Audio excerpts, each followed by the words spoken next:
At that point, I looked over and there looked like a whole battalion of military was coming. The SWAT team has a paramedic on board, and he came out with his bags, and he told me, get the hell out of there. And I told him that I was a retired paramedic and this was my son, and we were going to work on him together. And he agreed with that.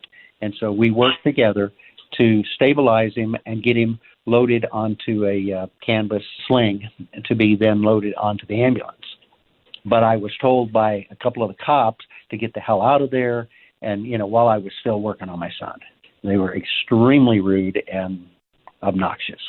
When I realized it was Scott and Dan on the ground, and I walked across the street with my hands up, a cop came up in my face. I said, that man on the ground is my son, and the man working on him is my husband. And he told me, I don't give a if you're the Virgin Mary, you get the hell out of here. And he took whatever was in his hand, a baton or a rifle, and he put it on my chest and shoved me backwards.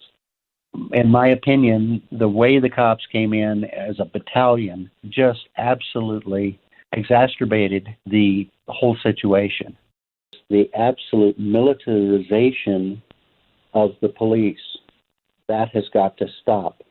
When we train our police as soldiers, we, the public, become the enemy. We can't be brutalized by the people who are sworn to protect and serve us.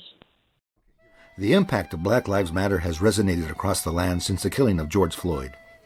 Vigilantes, armed civilians, and the New Mexico Civil Guard have reacted and are projecting white supremacy. In Edgewood, a rural community in Estancia Valley, historical racism has come home to roost. Freedom of expression, armed reaction, intimidation, this is the new chapter in the civil rights movement, a historical time of struggle, change, and transition. The dehumanizing aspects of historical and institutional racism are very alive in North American society. People are stepping up through community-based action to right the historical wrong of the last 500 years of colonization and slavery.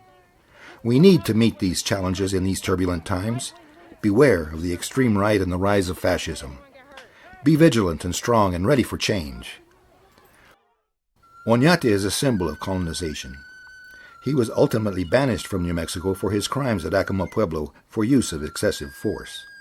On the other hand, some U.S. Army cavalry soldiers were given the Medal of Honor for slaughtering defenseless Native American men, women, and children.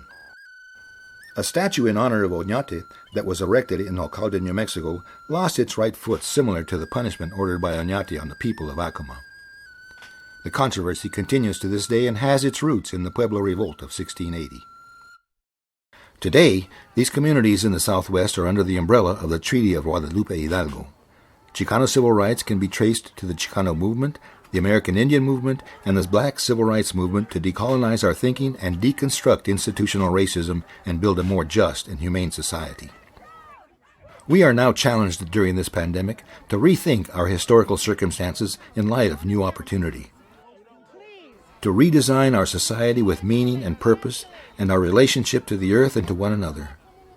Tú si eres mi otro yo. You are my other self. If I do harm to you, I am harming myself. The pandemic can be seen as a critical response by Mother Nature. Economic and social collapse in the streets and Black Lives Matter in the fight against systemic inequalities, a chance to start over, to build a better future for all humanity, facing this time together. 20 years ago, I was part of the Circle of Voices, which was a group of Native people, many of them Acomas, Hispanics, non-Indian supporters who were concerned about basic human dignity, honor, and respect, and who were opposed to the erection of a statue of Juan de Oñate in Albuquerque because of the brutalities and atrocities he committed against the Acoma and other Pueblo people. We are ready for the hummingbird, calling us all from our origins, Genesis on the cosmic evolutionary scale in transition, metamorphosis, becoming one with hope and destiny. Who are we now to stand up as if this all had meaning, under the circumstances that confronts us. Stand up as witness, visionary dreaming of a new life beyond the institutional gates depressing your soul. Soul journey back to our common cosmic memory, being jolted before we become one another.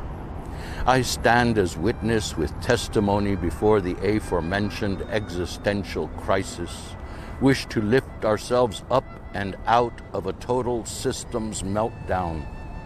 La Madre Tierra, Mother Earth, is talking to us, and like new feral cats, we are opening our eyes, hearts, and ears as we plant a seed in the ground after the snow has melted.